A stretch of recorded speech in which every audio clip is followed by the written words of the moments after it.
یہی ذکر ہے جس کے ساتھ بیٹھنے کا حکم لقمان حکیم اپنے شہزادے کو دے رہے ہیں۔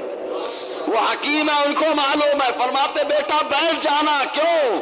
فَإِنَّكَ إِن تَكُ عَالِمًا يَنفَعُكَ عِلْمُكَ، اے بیٹا بیٹھ جانا، جو لوگ ذکر کرتے ہیں تم ان کے ساتھ بیٹھو گے تو اللہ تعالیٰ اگر تم عالم ہوگے تو تمہارے علم کو تمہیں فائدہ پہنچانے والا بنا دے گا، تمہارا علم تم کو فائدہ پہنچے گا۔ معلوم یہ ہوا علم حاصل کرنے کے بعد اللہ کے ولیوں کے ساتھ یا اللہ کے نیک بندوں کے ساتھ بیٹھ کر ذکر کرنے سے اللہ تعالیٰ علم میں نکھار پیدا فرماتا ہے۔ یہی وجہ ہے کہ غوث پاک رضی اللہ تعالیٰ عنہ پہلے علم حاصل کرتے رہے، اس کے بعد راہ خدا میں چلے۔ آپ خود فرماتے ہیں درست العلم حتی صرت قطبا، میں علم حاصل کرتا رہا یہاں کہ اللہ تعالیٰ نے مجھے قطب بنا دیا۔ اور آگے بڑھو، عرس کا موقع ہے میرے مخدوم کا، سبحان اللہ، میرے مخدوم کی شان، سبحان اللہ، سبحان اللہ، نام کن لقب ہی ہے جہانگیر، سبحان اللہ، جہانگیر دنیا کو گھیرنے والا۔ یہ میرے مخدوم کی شان، بادشاہت کو ٹھوکر لگائے، علم حاصل کیا، علم رہا، سب کچھ رہا، لیکن جب راہ خدا میں لگے اللہ تعالیٰ نے اس علم کو ایسا فائدہ پہنچانے والا بنایا کہ آپ دنیا کے تو حاکم بن گئے، جو آپ کے در پہ جاتا ہے اللہ تعالیٰ اسے بھی نواز دیتا ہے نا۔ تو ذکر کرنے کی یہ شان ہے، اسی لیے پہلے تزکیہ قلب ہوتا تھا، پہلے علم حاصل کراتے تھے، علم حاصل کرانے کے بعد تربیت ہوتی تھی، تربیت ہوتی تھی تاکہ نکھار پیدا ہو، کیونکہ علم تو شیطان کے پاس بھی تھا نا، علم شیطان کے پاس بھی تھا نا، فرشتوں کے ساتھ رہتا تھا، کچھ تو سدھار تھا، فرشتوں کی سوچ کا مالک رہا، سدھار تھا، لیکن جس دن فرشتوں کی سوچ کی مخالفت کی، جس دن فرشتوں کی سوچ کے خلاف کھڑا ہو گیا، جس دن اپنی رائے چلانے لگا، جس دن اپنا طریقہ بنانے لگا، نبی کی تعظیم نہ کیا، بھڑک گیا اور اللہ کی بارگاہ کا راندہ ہو گیا۔ معلوم یہ ہوا کہ علم حاصل کرنے کے بعد اچھوں کی سنگت میں رہنے سے اللہ تعالیٰ علم کو نفع بخش بنا دیتا ہے۔ اسی لیے لقمان حکیم نے اپنے شہزادے سے کہا تھا بیٹا اگر تم دیکھنا کوئی اللہ کا ذکر کر رہا ہے تو تم ان کے ساتھ بیٹھ جانا۔ اب دیکھیں اپنے یہاں بھی کہاوت مشہور ہے کہ خربوزہ خربوزے کا رنگ پکڑتا ہے نا مشہور۔ ایک مثال دوں، اگر گلاب کو غلاظت میں رکھ دو، گلاب بہت خوشبو دیتا ہے، اس کی شان ہے کہ وہ اکیلے ہی سب کو خوشبودار بنا دیتا ہے، لیکن جب اس کو غلاظت میں رکھ دیا جائے تو غلاظت کی سنگت کی وجہ سے اس کی خوشبو ختم ہو جاتی ہے، اس کی اچھائی ختم ہو جاتی ہے۔ معلوم یہ وہ اچھا آدمی اگر بروں کے درمیان رہتا ہے تو اس کی اچھائی ختم ہو جاتی ہے۔ اس لیے لقمان حکیم نے کہا بیٹا اچھائی پیدا کرنا ہے تو جو اللہ کا ذکر کر رہا ہے ان کے ساتھ بیٹھ جا، اللہ تعالیٰ تیرے اوپر خیر و برکت کی برسات نازل فرمائے گا۔ اس لیے فرمایا بیٹا بیٹھ جا بیٹھ جا۔ چنانچہ کہا کہ بیٹا بیٹھ جانا، اگر تم عالم ہو گے تمہارا علم تم کو فائدہ پہنچائے گا۔ اور کہتے ہیں وَإِن تَكُ جَاهِلًا عَلَّمُوكَ، اور اگر تم علم والے نہیں ہوگے، تم کو علم نہیں ہوگا، بالکل علم سے خالی ہوگے، تو بیٹا ان کے دامن کو پکڑ لینا، علموک، ان کی سنگت کی برکت سے اللہ تعالیٰ تمہیں عالم بنا دے گا۔ اسی لیے کہا جاتا ہے ولی کے لیے عالم ہونا ضروری ہے۔ کس کے لیے؟ زور سے بولیے، زور سے۔ اللہ کے ولی کے لیے عالم ہونا کیا ہے؟ ضروری ہے۔ یہ اور بات ہے کہ چاہے مدرسے میں بیٹھ کر علم حاصل کریں اور یا اللہ کا ذکر کرتے رہیں، اللہ تعالیٰ اپنی طرف سے علم لدنی عطا فرما دے۔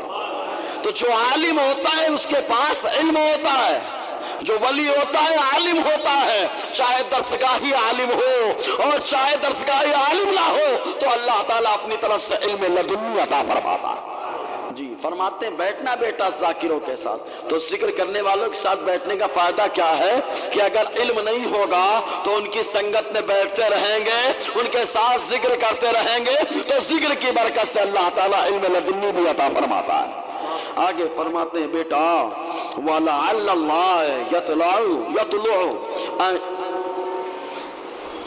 علیہم برحمتی فیصیبک معہم، اے بیٹا اگر اللہ تعالیٰ ان پر رحمت نازل فرمائے گا، اور یقیناً رحمت نازل فرماتا ہے، حدیث میں آیا اللہ تعالیٰ رحمت نازل فرماتا ہے، بیٹا اگر ان پر اللہ کی رحمت اترے گی تو وہ رحمت تمہیں بھی اپنے دامن میں لے لے گی، وہ رحمت تمہیں بھی اپنے دامن میں لے لے گی، پریشانی دور کرے گی۔ اس کے بعد فرماتے بیٹا اور اگر تم کسی کو دیکھنا وَإِذَا رَأَيْتَ قَوْمًا لَا يَذْكُرُونَ، اگر دیکھ لینا کچھ ایسے لوگوں کو جو اللہ کا ذکر چھوڑ چکے، اللہ کا ذکر ہی نہیں کرتے، خالی اپنا اپنا اپنا اپنا، اللہ کا ذکر نہیں کرتے، اللہ کا تذکرہ نہیں کرتے، ذرا بھی ذکر نہیں کرتے۔ معلوم حدیث پاک میں حضور فرماتے ہیں کہ اگر کوئی پرندہ مارا جاتا ہے تو اس لیے کہ اس نے اللہ کے ذکر کو چھوڑ دیا ہے، کوئی درخت کاٹا جاتا ہے تو اس لیے کاٹا جاتا ہے کیونکہ اس نے اللہ کے ذکر کو چھوڑ دیا۔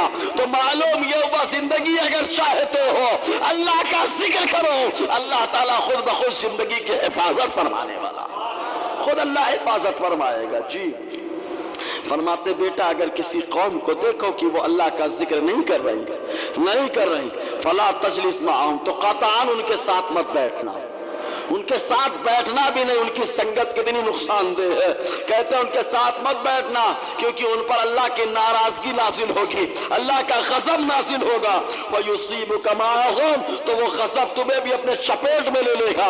اے بیٹا ہمیشہ یہ دعا کرتے رہنا، اللہم اجعلنا من الذاکرین، اے اللہ مجھے ذکر کرنے والی جماعت میں شامل فرما، ہمیشہ یہ دعا کرنا ہے اللہ مجھے ذکر کرنے والی جماعت میں شامل فرما۔ جب اس کی روایت پر نظر پڑی میرے مفتی اعظم کی تو وہ یوں کہتے ہیں برد الفت کی میں سے ہمارا صبح بولتے ہیں مٹکا، برد الفت کے میں سے ہمارا صبح، دل میں آنکھوں میں تو اور لب پہ ہو تو، کیف میں وجد کرتے پھرے کو بکو، ورد کریں پے پہ پے سو بسو، اللہ او اللہ او اللہ۔ تو جب بندہ یہ دعا کرے گا تو یقیناً اللہ تبارک و تعالی بندے کی دعا کا صدقہ دے گا۔ اگر ذاکروں کی جماعت میں اس نے شامل فرما لیا تو اتنی بات تو ضرور ہے کہ بندہ اکیلا ہوگا لیکن اللہ تعالیٰ کی رحمتیں اس پر نازل ہو رہی ہیں، بندہ اکیلا ہوگا۔ یہ ہے ذکر۔ درود پاک پڑھیں صلی اللہ علیہ صلی اللہ علیہ وسلم، صلاۃ و سلام علیک یا سیدی یا رسول اللہ صلی اللہ تعالی علیہ وسلم۔ تو پہلی چیز کیا ہے؟ استغفار۔ دوسری چیز کیا ہے؟ دعا۔ تیسری چیز کیا ہے؟ اللہ کا ذکر کرنا، کہ جب بندہ اللہ کا ذکر کرتا ہے تو اللہ تعالیٰ روح کو غذا عطا فرماتا ہے، اور جب روح کی غذا ملے گی تو روح کا غلبہ ہوگا، روح طاقتور ہوگی، تب جا کے روحانی طاقت ملے گی، تب جا کر کے روحانی طاقت ملے گی۔ ایک موقع پہ آقا دو جہاں صلی اللہ علیہ وسلم فرماتے ہم لوگ جمع ہو کر کے کیا ادھر ادھر کی باتیں کرتے ہیں نا، جمع ہو کر کے ادھر ادھر کی باتیں ہو رہی، یہاں وہاں کی باتیں ہو رہی، خوب ادھر ادھر کے انسان باتیں کرتا ہے، لیکن اگر اس میں اللہ کا ذکر نہیں ہوا، دعا نہیں پڑھی گئی، یا اللہ کا ذکر نہیں ہوا، یا مصطفیٰ پہ سلام نہیں ہوا، ہم دیوانے ہر پروگرام کے بعد سلام اسی لیے تو پڑھتے ہیں کہ سلام مصطفیٰ پہ ہو جائے، کام ہمارا ہو جائے، کام ہمارا ہو جائے، کیونکہ مصطفیٰ پہ جب بندہ سلام پڑھتا ہے، دل سے اگر سلام پڑھتا ہے پیارے آپریشن ہو جاتا ہے، درد کا احساس بھی نہیں ہوتا ہے۔ کیا نہیں معلوم حالات کے شہزادے حجت الاسلام حضور تاج الشریعہ کے دادا جان، جن کو ساری دنیا علامہ حامد رضا کے نام سے جانتی ہے، جب ان کے ہاتھ کا آپریشن ہونے لگا تھا، ڈاکٹر عیسائی تھا، اس نے انجیکشن لگانے کا پلان بنا لیا کہ انجیکشن لگا کر کے بے ہوش کر دیا جائے۔ حجت الاسلام فرماتے ہیں انجیکشن مت لگانا، وہ کہتا ہے کہ اگر انجیکشن نہیں لگائیں گے تو معاملہ ٹیڑھا ہو جائے گا، درد ہوگا۔ فرماتے ہیں ہم کو درد نہیں ہوگا، بس ہمارے والد نے جو سلام لکھا ہے میں وہ جب سلام پڑھوں گا 3 شیر کے بعد میری چکوٹی کاٹنا، اگر میں پیر ہٹا لوں تو مت کرنا، پھر 3 شیر پڑھنے دینا، پھر چکوٹی کاٹنا، اور اس کے بعد اگر میں پیر نہ ہٹاؤں تب پھر جو ہے 3 شیر پڑھنے دینا، یہاں تک کہ میں پاتا رہوں، اور جب چکوٹی کاٹنا پیر نہ ہٹاؤں تو آپریشن کرنا شروع کر دینا۔ چنانچہ حجت الاسلام مصطفیٰ جان رحمت کے ایک اشعار پڑھنا شروع کر دیتے ہیں، مصطفیٰ جان رحمت پہ لاکھوں سلام، شمع بزم ہدایت میں لاکھوں سلام 3 شعر پاتے ہیں. عیسائی ڈاکٹر جو ہے آپ کو چکوٹی کاٹتا ہے, پاؤں ہٹا لیتے ہیں, پھر 3 شعر پاتے ہیں, دوبارہ چکوٹی کاٹتا ہے, آپ پاؤں نہیں ہٹاتے ہیں اور فوراً آپریشن کر دیتا ہے ڈاکٹر. چنانچہ اس کے بعد آپریشن کرنے کے بعد کہتا ہے یہ کیا ہو گیا؟ حجت الاسلام فرماتے ہیں جو مصطفیٰ کے عشق میں سلام پڑھتا ہے اس کو درد کا احساس نہیں ہوتا. درد کا احساس نہیں ہوتا. آپریشن ہو گیا, ڈاکٹر عیسائی تھا, حیران تھا اور فوراً آپ کی کرامت کو دیکھ کر کے کہتا ہے میں مجرم ہوں آقا مجھے ساتھ لے لو. کہ رستے میں ہے جا بجا تھانے والے کلمہ پڑھ کے مشرف اسلام ہو گیا. تو معلوم یہ ہوا جو بھی محفل ہو اللہ کا ذکر ہو, مصطفیٰ پہ سلام ہو, تب جا کر کے اللہ تعالیٰ دل کو موم بنا دیتا ہے اور روحانیت کا غلبہ عطا فرماتا ہے. ایک بار زور سے بولے یا رسول اللہ. جی ہمارا تو نعرہ یہی ہے, یہی پہچان ہے اپنے پرائے کی, یہی پہچان ہے اپنے پرائے کی. ابو بکر نے مصطفیٰ کے نام کو الگ نہیں کیا, لوگ نعرہ الگ کر دے رہے ہیں. بس خالی اتنا کہیں کہ نعرہ تکبیر اللہ اکبر بس. کہا ابو بکر کا یہ طریقہ نہیں ہے.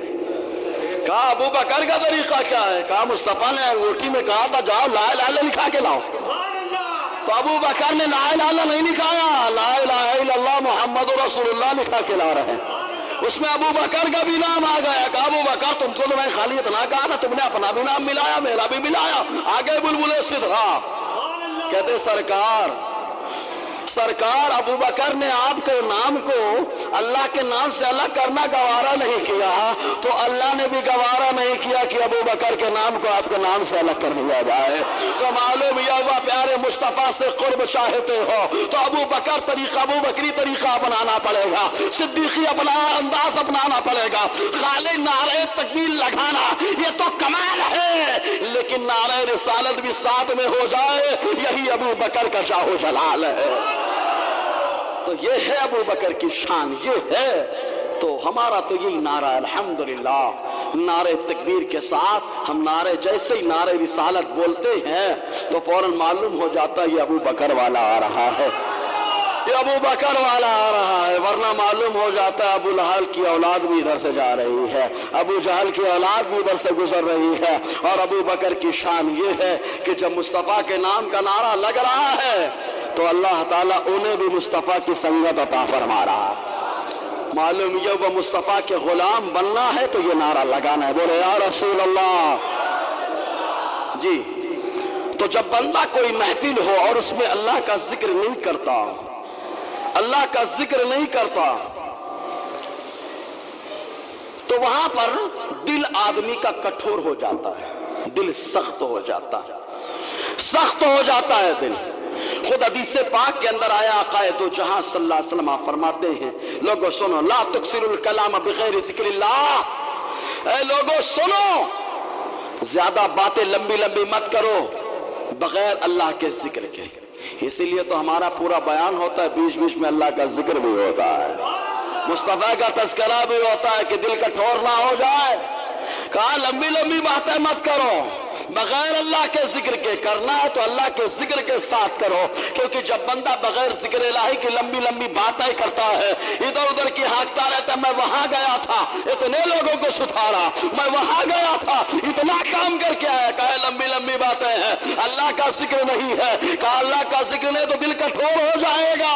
کہا دل کو کٹوری سے بچانا ہے, سخت ہونے سے بچانا ہے, موم بنانا ہے تو بات بھی ہوتی رہے, مصطفیٰ کا تذکرہ بھی رہے, اللہ کا ذکر خیر بھی ہوتا رہے, اللہ کا بھی ذکر ہوتا رہے. فرماتے ہیں بغیر اس کے جو ہے دل سخت ہو جاتا ہے. وَإِنَّ أَبْعَدَ النَّاسِ مِنَ اللَّهِ, اور لوگوں میں اللہ سے سب سے دور کون سا بندہ ہے؟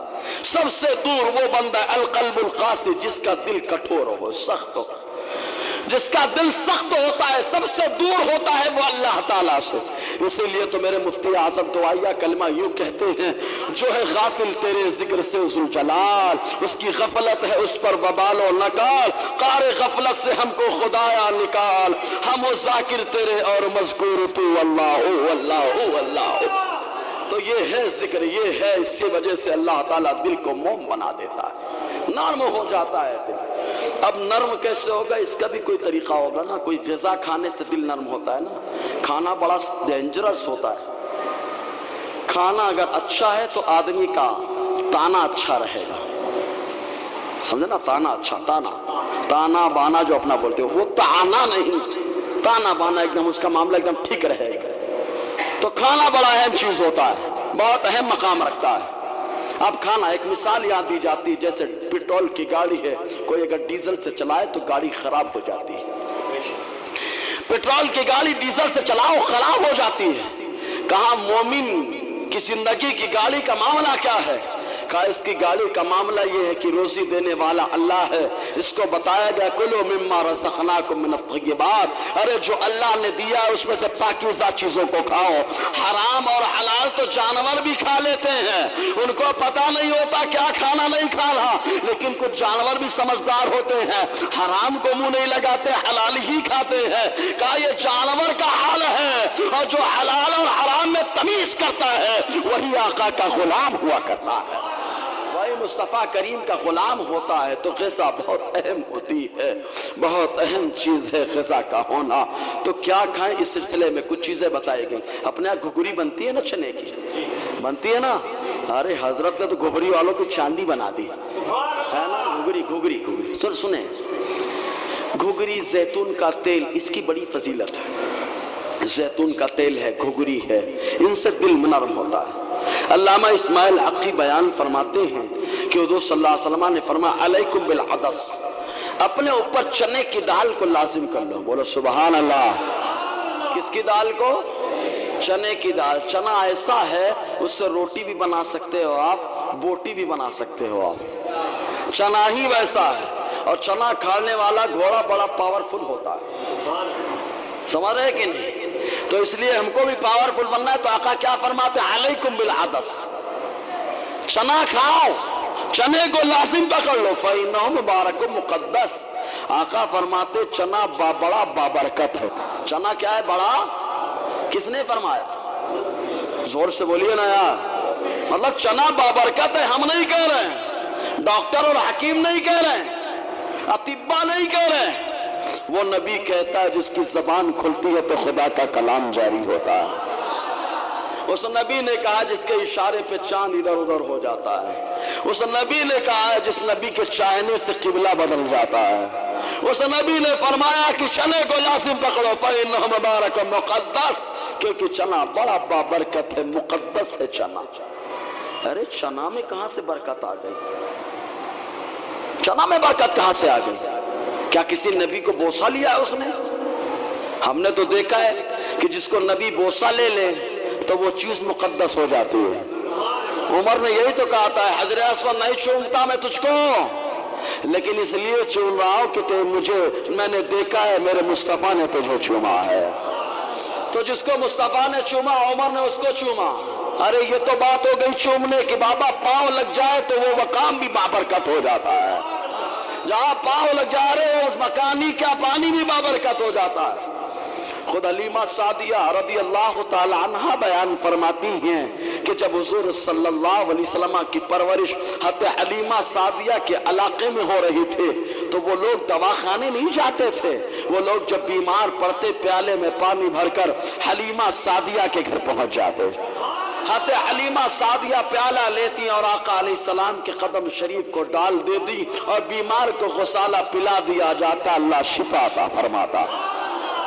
پاؤں ڈال دیا جاتا، غسالہ پلایا جاتا، اللہ شفا عطا فرما دیتا. گردی لگ گئی، قطار لگ گئی، لوگ بہت زیادہ آنے لگے. اب مصطفیٰ کریم صلی اللہ علیہ وسلم کے بچپن کا دور ہے.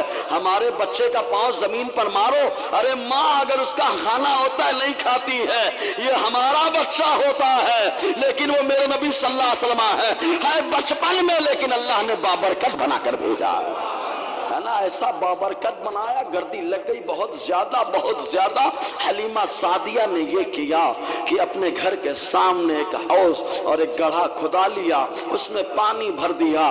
پانی بھرنے کے بعد آقا علیہ السلام کے قدم شریف کو اس میں ڈال دیا. سبحان اللہ. قدم کو ڈالا. اب اگر کوئی بیمار آتا مریض عشق پر رحمت خدا کی, مرض بڑھتا گیا جو جو دوا کی. بیمار آتا ہے اور مریض آتا ہے, پانی کا مطالبہ ہوتا ہے. حلیمہ سعدیہ کہتی جاؤ اس گڑھے سے پانی بھر لو.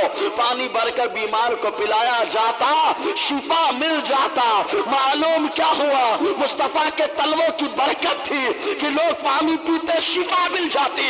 تو میرا امام کہتا ہے جن کے تلووں کا دھون ہے آب حیات ہے وہ جان مسیحا ہمارا نبی. وہاں مصطفیٰ نے تلوا ڈالا تھا تو لوگوں کو بیماری کا جلوہ بھاگتا ہوا نظر آیا تھا. یہاں مصطفیٰ کا مظہر بن کر میرا مخدوم کے چوچھا آ رہا ہے. میرا مخدوم جب کے چوچھے میں آیا اور نیر میں اپنے قدم کو ڈالا ہے تو بیماروں کے لیے شفا خانہ بنا ڈالا. مظہر ہے میرا مخدوم آقا علیہ السلام کے اوصاف کا. وہاں تلوا ڈالا گیا تو لوگوں کو بیماری کا شفا خانہ بن گیا. یہاں میرا مخدوم نیر میں آیا اور کچوچا میں آیا, نیر میں اپنے تبرک بابرکت قدم کو ڈالا ہے, جسم کو ڈالا ہے تو نیر کا پانی وہ بھی شفا والا ہو گیا. سوچو یہ مصطفیٰ کے آلوں کا صدقہ ہے, مصطفیٰ کے لالوں کا صدقہ ہے کہ اگر بدن پڑ جائے تو نیر بھی بابرکت ہو جائے, نیر بھی بابرکت ہو جائے. تو وہ صلی اللہ علیہ وسلم کی وہ شان. تو اب یہ چنے میں کتنی برکت کیسے, یہ بابرکت کیسے؟ کہا یہ تو کسی نبی کا بوسہ بھی نہیں لیا, کسی نبی کا تلوا بھی اس میں نہیں لگا کہ اس کے اندر ہو جائے. میرے دماغ میں ایک بات آتی ہے, دیکھو حوالہ اس پہ مت ماننا کیونکہ یہ دماغ کی بات ہے, اپنی اپنی سوچ کی بات ہے. سوچ پہ فتوے نہیں لگتے کہ لگتا ہے سوچ پہ فتوا. یہ سوچ ہے اگر آپ کو میرا سودا پسند ہے تو لے لینا, ورنہ میرا سودا میرا سامان مجھے پسند ہے, کوئی ضرورت نہیں کسی کو دینے کے. پسند ہے تو لے لینا, ورنہ بہت سارے لوگ میرا سودا پسند بھی نہیں کرتے, جبکہ میرا سودا کتابوں سے مزین ہوتا ہے. جی دماغوں سے مزین سودا کہیں اور ہوتا ہوگا, کتابوں سے مزین سودا امام احمد رضا کے غلام کے پاس ہوتا ہے, مخدوم پاک کے چاہنے والے عاشق زار کا ہوتا ہے. الحمدللہ. اور مخدوم پاک عرس کا موقع بھی یہ برکت حاصل ہو جائے. مخدوم پاک کوئی معمولی شخصیت نہیں ہے, ان کے گھرانے سے منسلک جب ایک بزرگ ہو گئے تو انہوں نے علم کا کارخانہ جامعہ اشرفیہ بنا ڈالا ہے. سمجھ سکتے ہیں کہ جب اشرفیہ کا فیضان مبارک پور میں برسا تو مبارک پور سے نکلنے والا ہر قطرہ اللہ تعالیٰ نے اس کو سمندر بنا کر ہر جہان میں بھیجا ہے. جہاں دیکھو مصباحیوں کا جلوہ نظر آتا ہے.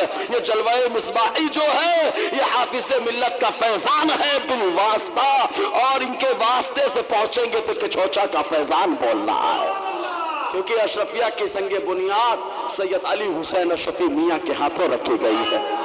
الحمدللہ. اللہ تعالیٰ کے چوچا اور بریلی پر رحمت و نور کی بارشیں نازل فرمائے. ہمارے ان اسلاف کو اللہ سلامت رکھے. یہ ہمارے مرکز محبت, مرکز عقیدت ہیں. جی درود شریف پڑھیں, بات سناؤ.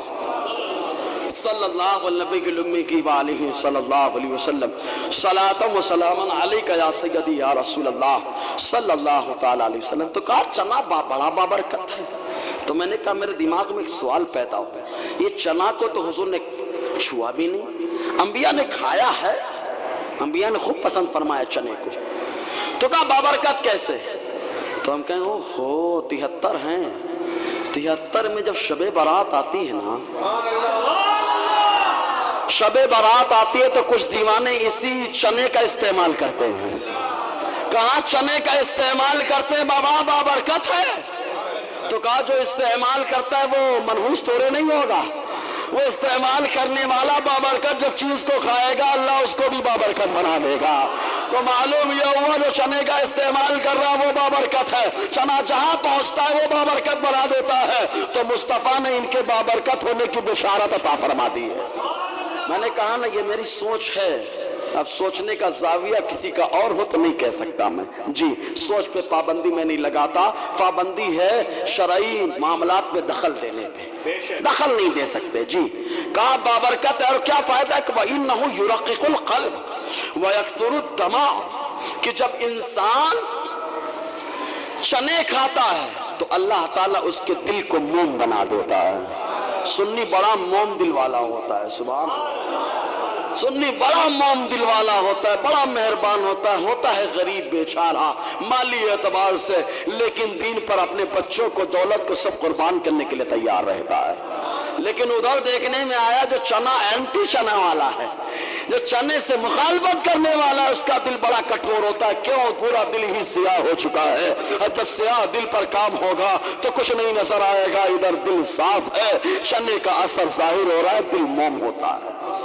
اور آگے آقا فرماتے دل موم ہونے کے ساتھ ساتھ ذرا سی بات میں رونے لگتا ہے۔ سبحان اللہ، آنکھوں سے آنسو نکل جاتے ہیں، درد کا احساس ہوتا ہے۔ ورنہ تو کشمیر میں ظلم ہو رہا ہے مسلمانوں پر، تو آج بھی کوئی مظلوم کھڑا ہوتا ہے اور اپنے آپ کو مدینے سے نسبت والا بتاتا ہے، اور جا کے تلوے چاٹتا ہے، کہتا ہے کہ وہاں جو ظلم ہو رہا ہے صحیح ہو رہا ہے۔ ارے تو کیا جانے مسلمان کی شان کیا ہے کہ جب ایک مسلمان پہ ظلم ہوتا ہے تو دوسرا مسلمان بے چین ہو جاتا ہے۔ یہ مسلمان کا معاملہ ہے، تو اپنے ایمان کا محاسبہ کر کہ تو نے انگلی کیسے اٹھائی ہے۔ جی دل موم ہو جاتا ہے، وَيَسُرُ دَمَا بات پر رونے لگتا ہے۔ کہا اور کیا بات ہے؟ فَإِنَّهُ بَارَكَ فِيهِ 70 نَبِيًّا، کہا اس میں اللہ تبارک و تعالیٰ نے 70 نبیوں کو برکت عطا فرمائی ہے۔ کس میں؟ چنا میں۔ چنے میں کتنے نبیوں کو؟ 70۔ ایک نبی عیسیٰ علیہ السلام بھی، سبحان اللہ، عیسیٰ علیہ السلام بھی، یہ ہے چنا۔ آگے عمر ابن عبدالعزیز رحمت اللہ علیہ جو پہلے مجدد ہیں۔ عمر ابن عبدالعزیز کون ہے؟ پہلے مجدد ہیں۔ مدینے کے گورنر بننے سے پہلے ان کا حال یہ تھا کہ ان کے پاس کپڑے بھی بہت زیادہ تھے، عطر کی شیشیاں بھی بہت تھیں، اور استعمال بہت ہائی فائی کرتے تھے۔ چنانچہ جب مدینے کے گورنر ہوئے تو 70 اونٹوں پہ خالی ان کا سامان لگا ہوا تھا۔ کن کا؟ عمر ابن عبدالعزیز کا 70 اونٹوں پہ سامان لگا ہوا تھا۔ لیکن جب مدینے کے گورنر ہو گئے، عید کا دن آیا تو اپنے بچوں کو پیون لگا ہوا کپڑا پہنایا تھا۔ یہ ہمارے حاکم ہیں حکومت میں، میں کہتا ہوں 10 میں سے 20 میں دینے کے لیے تیار ہوں۔ اور ہم لوگ کیا دیں گے بابا؟ ہم لوگ تو رعایا ہیں۔ بچہ کبھی اپنے استاذ کو نمبر دیتا ہے؟ بچہ اپنے استاذ کو، اسٹوڈنٹ اپنے استاذ کو نمبر نہیں دیتا، بلکہ وہاں سے تو نمبر حاصل کرتا ہے۔ تو یہ ہمارے اسلاف ہیں، ہم ان کو نمبر نہیں دے سکتے ہیں، بس ان کے طریقے پہ چل کے اپنی زندگی کو سنوار سکتے ہیں۔ تو یہ حال تھا عمر ابن عبدالعزیز رحمت اللہ علیہ کا۔ ان کے کھانے کا انداز کیا تھا؟ تفسیر روح البیان کے اندر پہلا حصہ صفحہ 152 فرماتے ہیں وَكَانَ عمر ابن عبدالعزیز يَأْكُلُ يَوْمًا خُبْزًا بِزَيْتٍ وَيَأْكُلُ يَوْمًا بِعَدَسٍ وَيَوْمًا بِلَحْمٍ۔ فرماتے ہیں عمر ابن عبدالعزیز ایک دن روٹی کھاتے تو تیل سے کھاتے، زیتون کا تیل استعمال کرتے، سالن میں زیتون کا تیل ہوتا۔ فرماتے ہیں وَيَوْمًا بِعَدَسٍ، ایک دن روٹی کھاتے تو چنے سے کھاتے۔ سبحان اللہ۔ اب چنے سے، چاہے چنے کی دال ہو، چنے کی گھگری ہو، سب اس کے اندر شامل ہو، چاہے چنے کا حلوہ ہی کیوں نہ ہو، چنے کا ہوگا۔ ایک دن فرماتے تیل سے کھاتے، دوسرے دن جو ہے چنے سے کھاتے، وَيَوْمًا بِلَحْمٍ، اور ایک دن گوشت سے روٹی کھایا کرتے تھے۔ یہ عمر ابن عبدالعزیز کا طریقہ۔ آگے فرماتے ہیں کہ حضور صلی اللہ علیہ وسلم يُحِبُّ الْحَلْوَ وَالْعَسْلَ وَيَشْرَبُ الْمَاءَ الْبَارِدَ الْعَصَبَ۔ فرماتے ہیں کہ حضور صلی اللہ علیہ وسلم پسند فرماتے تھے حلوہ کو۔ سبحان اللہ۔ کس کو پسند فرماتے تھے؟ ہاں، جو شادی بیاہ میں بڑے شوق سے لوگ کھاتے ہیں، اور شب برات میں 13 تاریخ کو بنا کے کھاتے ہیں نا۔ ہم لوگ تو 14 والے ہیں نا، سبحان اللہ۔ ہاں 14 والے ہیں نا، جی الحمدللہ۔ ہاں ڈبل ہفتے والے اپن، جی 14 کو بنا کے کھاتے۔ کہا کیوں؟ کہا 15ویں شب آ رہی ہے نا، 15ویں شب آ رہی ہے، اور کھانا ہے جو من میں آئے گا وہ کھاؤں گا میں۔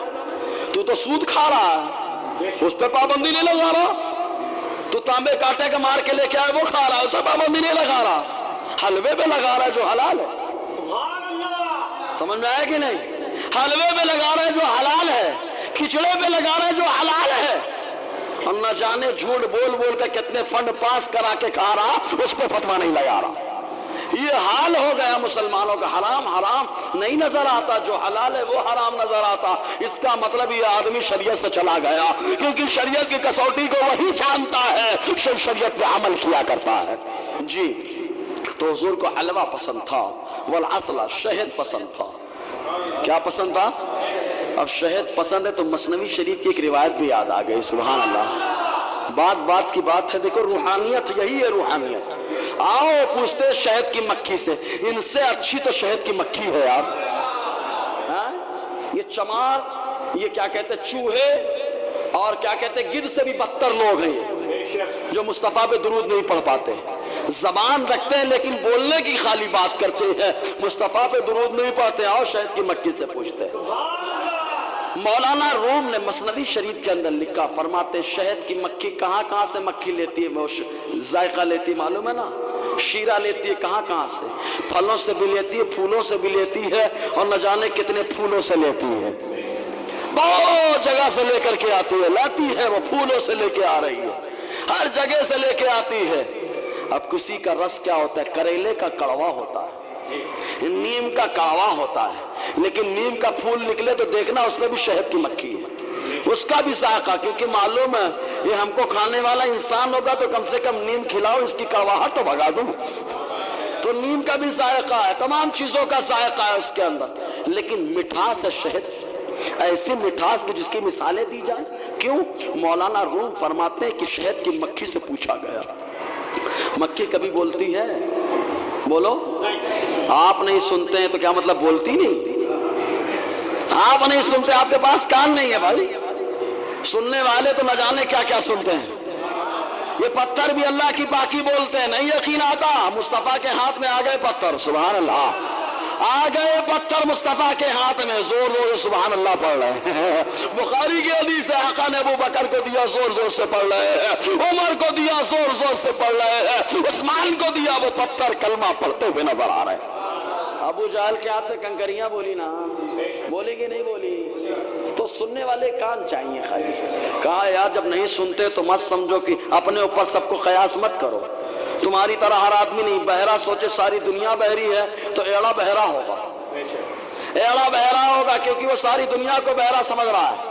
تو ورنہ سننے والے تو پتھر کی آواز کبھی سنتے ہیں. کیا نہیں معلوم کہ مصطفیٰ ستون حنانہ پہ خطبہ دے رہے, ہٹ گئے, وہ بچے کی طرح زار و قطار رونے لگا. مصطفیٰ نے اس کے رونے کو بھی سن لیا. کہا سب نہیں سنتے ہیں, تو کہا جو سنتے ہیں انہیں مصطفیٰ کہا جاتا ہے, اور جو سنا دیتے ہیں انہیں مصطفیٰ کہا جاتا ہے. اپنی طرح مت سمجھنا شہد کی مکھی ہے. کہا پوچھا گیا کیسے مٹھاس آتی ہے؟ پکڑنا شہد کی مکھی, کان کے پاس لے جاؤ, کاٹ لے گی, لیکن بتائے گی نہیں کیا کرتی ہے. لیکن پوچھنے والے بھی مولانا روم کی طرح ہونا چاہیے, پوچھنے والا بھی اللہ کا ولی ہونا چاہیے, ورنہ نہ جانے کیا کیا کہ در در کی ٹھوکریں کھا کے آدمی کچھ نہیں کر پاتا. پوچھا کہاں سے مٹھاس آ گئی؟ کہا بس کام اتنا ہے کہ جب جاتی ہوں اور آتی ہوں تو منہ میں شہد مٹھاس پیدا کرنے کے لیے مصطفیٰ پہ درود و سلام پڑھتی ہوں. کہا شہد کی مکھی کو معلوم ہے کہ مٹھاس پیدا کرنا ہے تو درود و سلام پڑھو. کہا اپنے اندر مٹھاس پیدا کرنا ہے, کڑواہٹ دور کرنا ہے, زبان اچھی کرنی ہے, کردار اچھا کرنا ہے, تو کہا مصطفیٰ پہ درود و سلام پڑھو, اللہ کردار کو سنوار دے گا. جب شہد کو وہ سنوار رہا ہے, کردار کو بھی سنوار دے گا. اچھا ایک بات اور ہے, شہد کی مکھی سب سے نہیں بول رہی ہے, درود کی برکت ہے, اللہ بولنے کی طاقت عطا فرما رہا ہے. معلوم یہ ہوا درود پڑھو, اگر گونگا ہے معاملہ, بولنے میں تکلیف ہوتی, درود پڑھو, برکت ملے گی, اللہ تعالیٰ گونگے پن سے نجات عطا فرمائے گا. یہ میرا وجدان کہتا ہے. چنانچہ حضور صلی اللہ علیہ وسلم کو حلوہ پسند ہے, شہد پسند ہے. وَيَشْرَبُ الْمَاءَ الْبَارِدَ الْعَذَبَ, اور آقا علیہ السلام ٹھنڈا میٹھا پانی نوش فرمایا کرتے تھے. ٹھنڈا پانی ہوتا, میٹھا ہوتا, حضور اسے پیتے تھے, ٹھنڈا پانی پیتے تھے. ایک موقع وہ آیا کہ جب حضور صلی اللہ علیہ وسلم تشریف لے گئے مدینہ طیبہ میں, تو خالی وہاں ایک کنواں تھا جس میں میٹھا پانی آتا تھا, سارے کھاری کنواں تھے. صلح حدیبیہ میں حضور نے ایک کھاری کنواں کو میٹھا کر دیا تھا, ایک کھارے کنویں کو میٹھا کر دیا تھا. کہا کیا کیا تھا؟ کہا اپنے لعاب کو ڈال دیا تھا اس کھارے پر. معلوم یہ بات سوچو, لعاب جب کھارے کنویں میں پہنچ گیا تو اس کا پانی میٹھا ہو گیا. میرے امام حسین کی کیا شان ہے یار. آقا علیہ السلام ان کو تو زبان نکال کے دے دیتے, وہ چوسا کرتے تھے. ایسے چوستے تھے کہ میرا امام کہتا ہے شہد خار لعاب زبان دہن نبی، شہد خار لعاب زبان دہن نبی، چاشنی گیر عصمت پہ لاکھوں سلام۔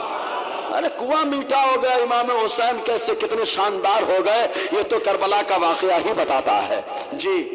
تو حضور چاہتے تو پانی میٹھا کر دیتے، لیکن آقا علیہ السلام آزما رہے۔ حضور صلی اللہ علیہ وسلم نے فرمایا مدینہ میں خالی ایک کنواں ہے جس کا نام ہے روما۔ کنویں کا نام کیا ہے؟ روما۔ حضور نے فرمایا اس کنویں کا پانی میٹھا ہوتا ہے، تو کیا کوئی اس کنویں کو خرید کر مسلمانوں پہ وقف کرے گا؟ اگر وہ ایسا کرے گا تو میں اس کو جنت کی خوشخبری سناتا ہوں۔ ارے زور سے بولو یار، میں اس کو جنت کی خوشخبری سناتا ہوں۔ مصطفیٰ مالک جنت نہ ہوتے تو جنت دیتے کیا؟ آقا دے رہے ہیں جنت، وہ تو نہایت سستا سودا بیچ رہے ہیں جنت کا، ہم مفلس کیا مول چکائیں، اپنا ہاتھ تو خالی۔ کہا ہے کوئی جو وقف کرے؟ عثمان کھڑے ہو گئے، سبحان اللہ۔ عثمان غنی آج بھی ان کے نام سے بل آئے، وہ آتے عثمان غنی کھڑے ہوئے، کہا سرکار میں بیر روما کو خریدتا اور مسلمانوں پر وقف کرتا ہوں۔ مصطفیٰ نے کروایا تم نے خرید کر وقف کر دیا، تم نے اللہ کے لیے خرچ کیا ہے، میں تم کو اللہ کی طرف سے جنت میں بشارت دے رہا ہوں۔ آقا نے جنت کی ان کو بشارت عطا فرمائی۔ تو ایک کنواں میٹھا تھا، تو آقا علیہ السلام چاہتے تو سارے کنووں کو میٹھا فرما دیتے، لیکن عثمان غنی کی شان کو بتانا تھا، عثمان غنی کے مقام کو بتانا تھا۔ تو یہ وہ چیزیں ہیں جن کی وجہ سے انسان کا دل نرم ہوتا ہے۔ آگے فرماتے والعدس والزیت طعام الصالحین۔ علامہ اسماعیل حقی فرماتے دل کو نرم کرنا ہے تو دو چیزوں کا استعمال کرو، زیتون کا تیل کھاؤ اور اس کے ساتھ ساتھ جو ہے چنے کھاؤ۔ زیتون کا تیل اور چنا دونوں انسان کے اور نیک بندوں کی غذا رہی ہے تو انسان کے دل کو موم بنا دیتے ہیں۔ اب کہا چنا تو سمجھ میں آ گئے، لیکن یہ زیتون کا تیل بار بار آ رہا ہے نا، یہ زیتون کا تیل اس کو اتنا بڑا مقام کیوں مل گیا بابا؟ سرسوں کے تیل کو کیوں نہیں ملا؟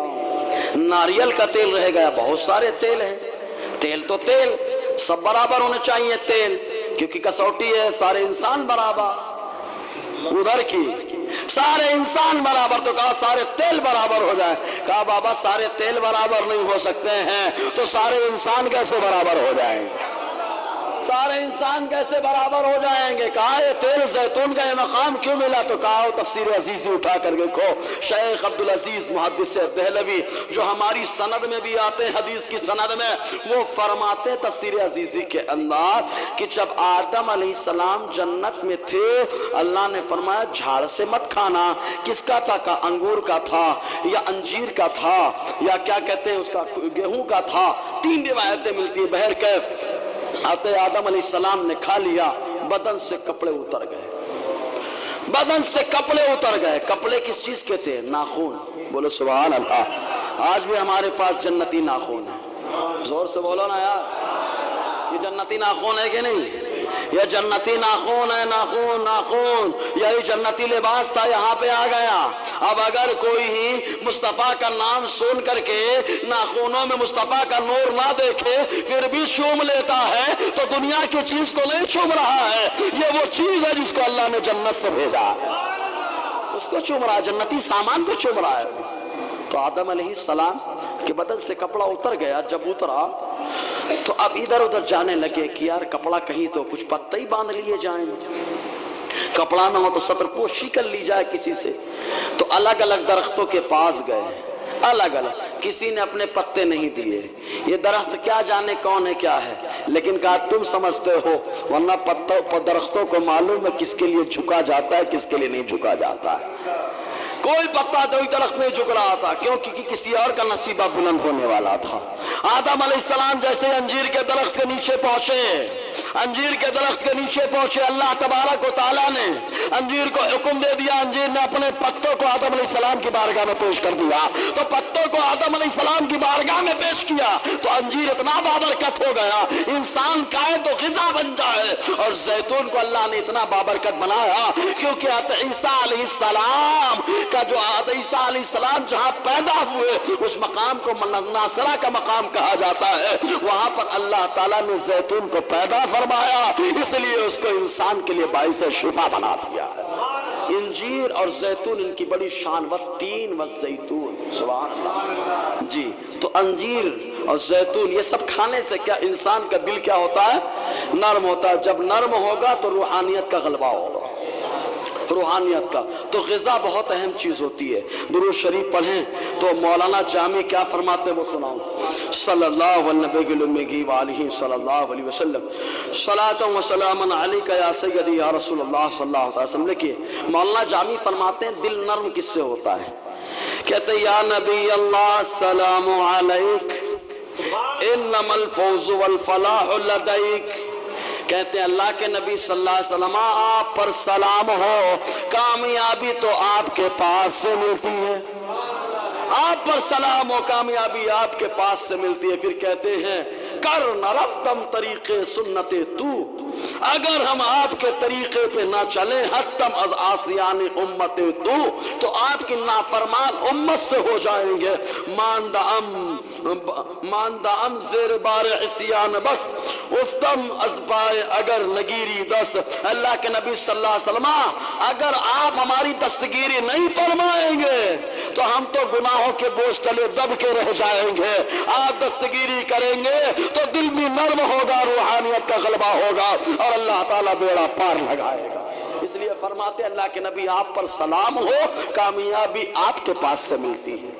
جب اسی انہی اشعار کو دیکھا پیر و مرشد نے تو یوں کہا غم ہستی کا مداوا دے دو، غم ہستی کا مداوا دے دو، بادہ خاص کا ایک جام چھلکتا دے دو، غرق ہوتی ہوئی ناؤ کو سہارا دے دو، موج تھم جائے خدارا یہ اشارہ دے دو، موج تھم جائے خدارا یہ اشارہ دے دو۔ بیر کے تو پہلی چیز کیا ہے؟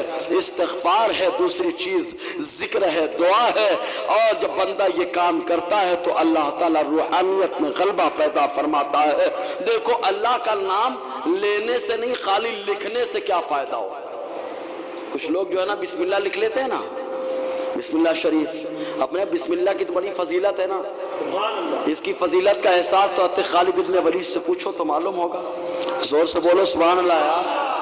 ہم کو تو ایسے ایسے فارمولے دیے گئے، ہم کھائیں تو ہم عمل کریں تو کچھ ہوگا ہی نہیں ہم کو، اور فارمولہ دینے والے ہمارے نبی ہیں سبحان اللہ، جن پر غیر ریسرچ کر کر کے ڈاکٹر بن گئے، ہم چھوڑ کر کے ڈاکٹر سے ابتر بن گئے، ہم چھوڑ کر کے ڈاکٹر سے ابتر بن گئے، اور وہ مصطفیٰ کی تحقیق پر عمل کر کے ابتر سے ڈاکٹر بن رہے ہیں۔ بہر کہتے حضرت خالد ابن ولید دلائل النبوہ کے اندر یہ روایت موجود ہے کہ حضرت خالد ابن ولید رضی اللہ تعالی عنہ کے پاس ایک یہودی ایک پیالے میں زہر لگ کر کے لایا۔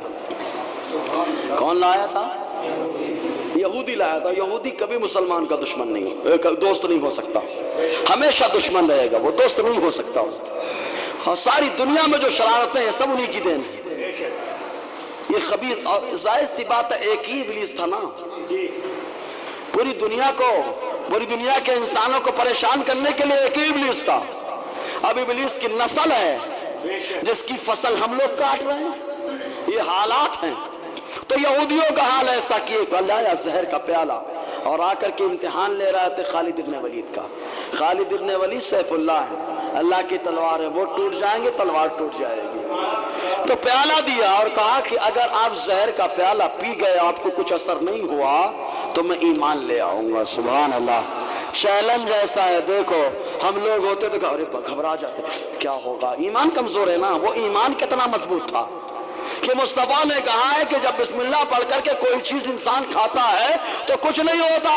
آپ نے بسم اللہ شریف پڑھا، پیالہ لیا، پی گئے، جو زہر کا اثر تھا بسم اللہ کی برکت سے وہ جاتا رہا، اور آپ نے پیالہ پیا، یہودیت کا اثر چلا گیا، اسلام اس کے اندر داخل ہوا، کلمہ پڑھ کے مشرف اسلام ہو گیا۔ یہ ہے بسم اللہ، یہ ہے بسم اللہ، دیکھو بسم اللہ، وہی بسم اللہ کی شان۔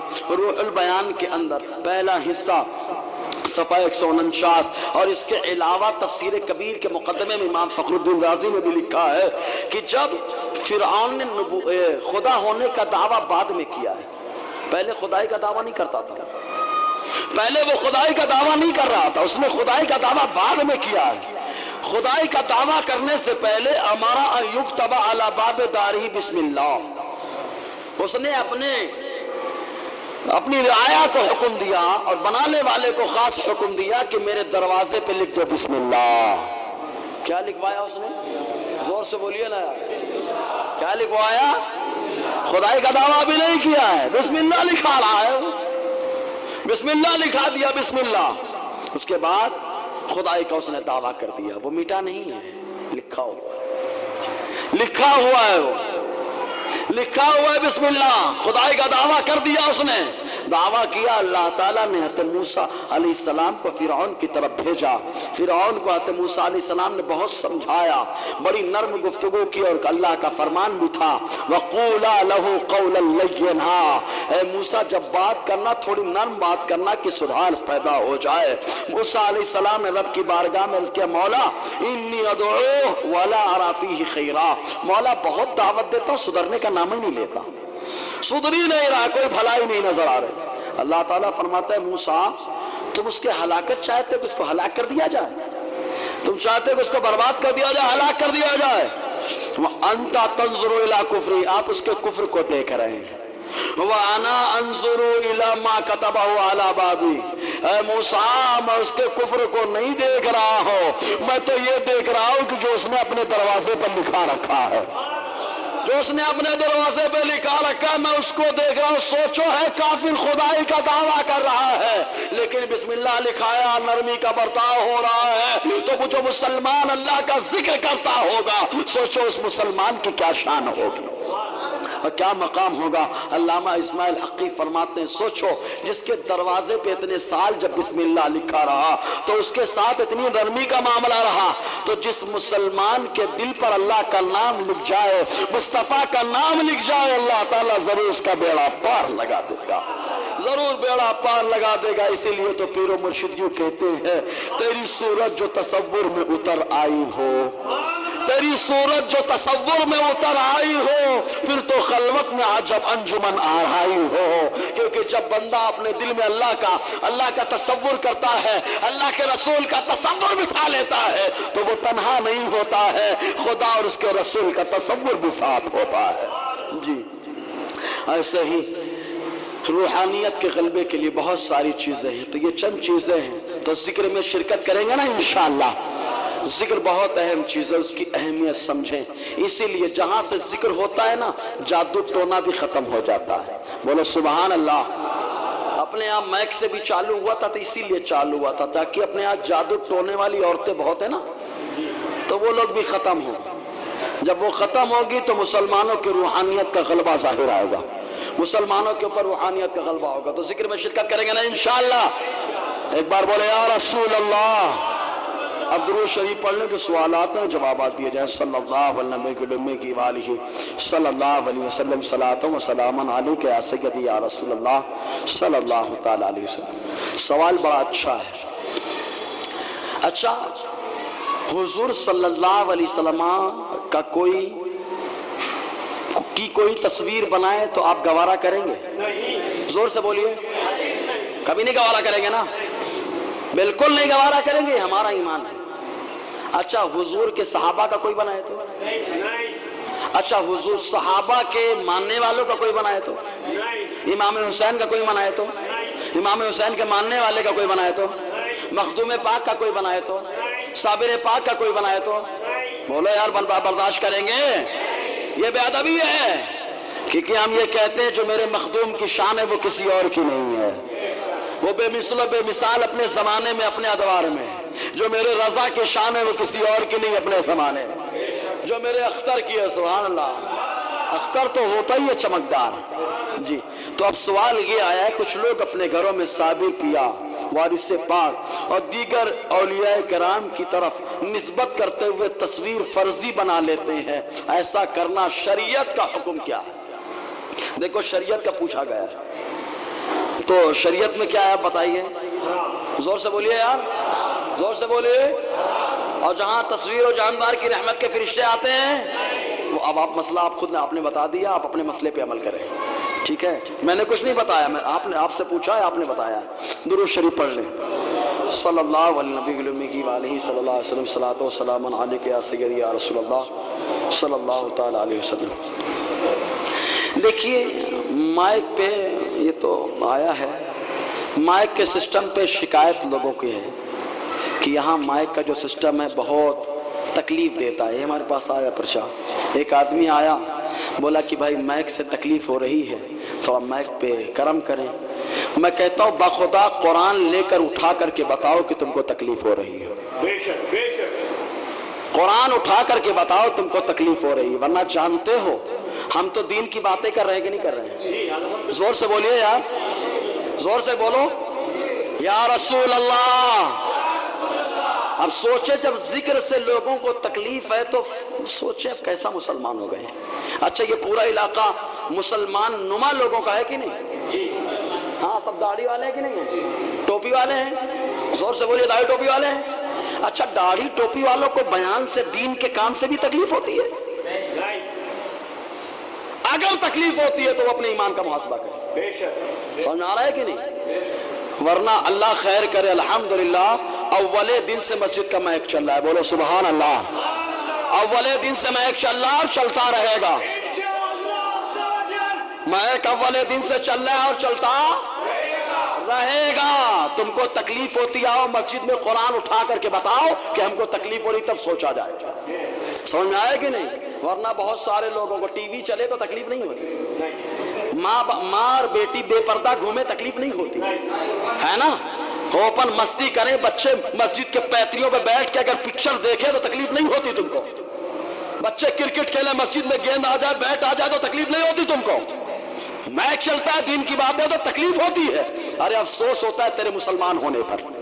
کیسا مسلمان ہے تو قادیانی نماز مسلمان نظر آتا ہے. کبھی سلام بولے میک پہ سلام صبح پڑھتے تو ہم کو تکلیف ہوتی ہے. پہنچ گئے یا پولیس المدد، یا پولیس المدد، اس کا نعرہ لگا کے پہنچ گئے المدد. ارے بابا تم یہاں کیس کر رہے ہو نا، ہم آخرت کی عدالت میں کر رہے ہیں. تمہارا کیس یہاں کمزور ثابت ہو سکتا ہے لیکن آخرت کا جو کیس ہوگا بڑا مضبوط ہوگا. وہ آخرت کا فیصلہ اللہ کا فیصلہ ہوگا. صحیح ہے کہ نہیں؟ بہرحال تو ان لوگوں نے آواز اٹھائی کہ فجر میں سلام نہیں ہونا چاہیے. بولے کیوں؟ کہا کہ یار نیند میں خلل واقع ہوتا ہے. کیوں؟ یہ تو فجر تک جاگتا ہے نا، ہوٹل پہ بیٹھ کے داڑھی رکھ کر کے گانا سنتا ہے. میں نے خود دیکھا ہے جن کو میک سے تکلیف ہو رہی نا ہوٹل پہ بیٹھ کے گانا سنتے ہیں داڑھی رکھ کر کے. نام بتاؤں گا تو افسوس کرو گے، یہ داڑھی والا ایسا کر رہا تھا جو 24 گھنٹہ دین کی باتیں کر رہا تھا. اس سے تکلیف نہیں ہوتی. جب دین کی بات ہوتی ہے تو تکلیف ہوتی ہے. تم میں اور غیروں میں کیا فرق رہا؟ تم نے مائک پہ آواز اٹھائی کہ سلام نہیں ہونا چاہیے، غیروں نے کہا اذان نہیں ہونا چاہیے. غیروں نے کیا کہا؟ اذان نہیں ہونا چاہیے. تو تم میں اور غیروں میں کچھ فرق ہے؟ ارے بابا دین کی بات ہوتی ہے، تھوڑا ٹھنڈے دماغ سے بات تو سمجھو. تعصب کا آئینہ اتار دو تب نظر آئے گا کہ امام محمد رضا کا غلام کیا کہہ رہا ہے. ورنہ تعصب سے کرو گے تو تعصب سے معاملہ حل نہیں ہوتا سوائے بات بڑھنے کے. بات بڑھتی ہے گھٹتی نہیں ہے. اللہ تعالی ہم لوگوں کو نیک کام کرنے کی توفیق عطا فرمائے. یہ 1 گھنٹہ مائک چلتا ہے، جمعہ کا دن ہے اور جمعہ کے دن ذکر کرنے کا حکم ہے. بلا شبہ آپ ذکر کریں، روحانیت کا غلبہ ہو. اللہ تعالیٰ کہنے سننے سے زیادہ عمل کرنے کی توفیق عطا فرمائے.